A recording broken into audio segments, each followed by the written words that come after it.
आज का पहला पाठ प्राज्ञा ग्रंथ अध्याय 6 पद संख्या 12 से 16। जो प्रज्ञा को खोजते वे उसे प्राप्त कर लेते हैं। प्रज्ञा विद्यमान है, वह कभी मलिन नहीं होती। जो लोग उसे प्यार करते हैं वे उसे सहज ही पहचानते हैं। जो उसे खोजते हैं वे उसे प्राप्त कर लेते हैं।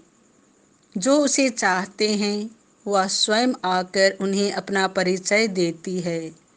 जो उसे खोजने के लिए बड़े सवेरे उठते हैं उन्हें परिश्रम नहीं करना पड़ेगा। वे उसे अपने द्वार के सामने बैठा हुआ पाएंगे। उस पर मनन करना बुद्धिमानी की परिपूर्णता है।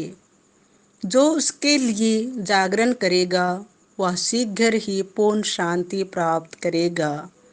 वह स्वयं उन लोगों की खोज में निकलती है जो उसके योग्य हैं।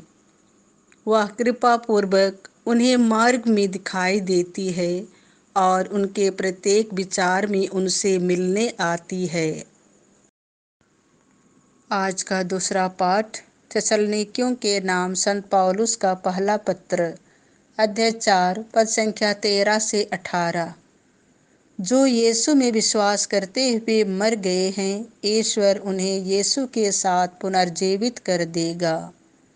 भाइयों, हम चाहते हैं कि आप लोगों को मृतकों के विषय में निश्चित जानकारी हो।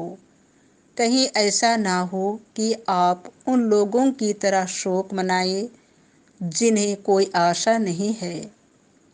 हम तो विश्वास करते हैं कि यीशु मर गए और फिर जी उठे। जो यीशु में विश्वास करते हुए मर गए हैं, ईश्वर उन्हें उसी तरह यीशु के साथ पुनर्जीवित कर देगा। हमें मसीह से जो शिक्षा मिली है उसके आधार पर हम आपसे यह कहते हैं, हम जो प्रभु के आने तक जीवित रहेंगे मृतकों से पहले ही महिमा में प्रवेश नहीं करेंगे।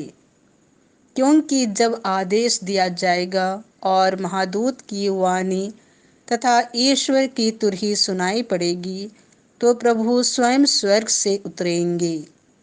जो मसीह में विश्वास करते हुए मर गए वे पहले जी उठेंगे।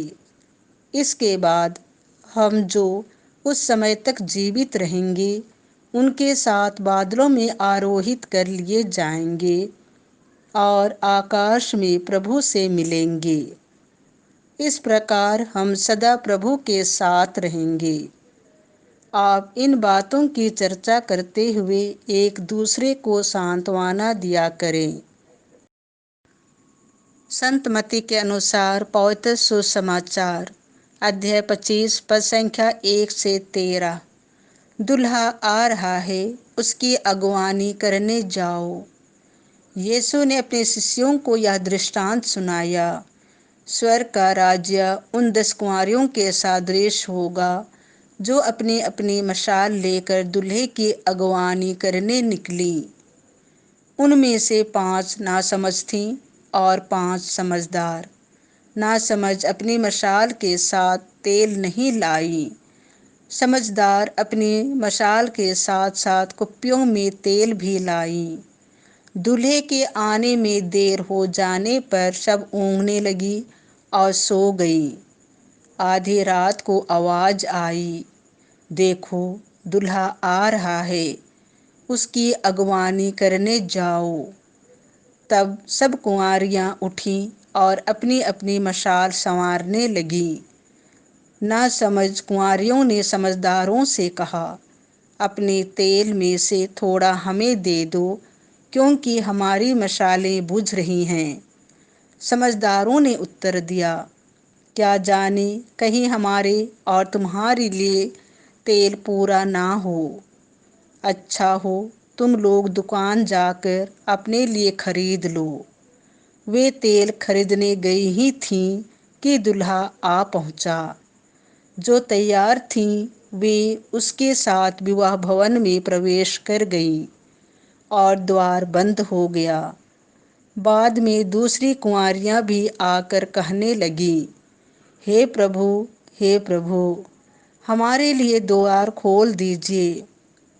इस पर उसने उत्तर दिया, मैं तुमसे कहे देता हूँ, मैं तुम्हें नहीं जानता। इसीलिए जागते रहो, क्योंकि तुम ना तो वह दिन जानते हो और ना वह घड़ी।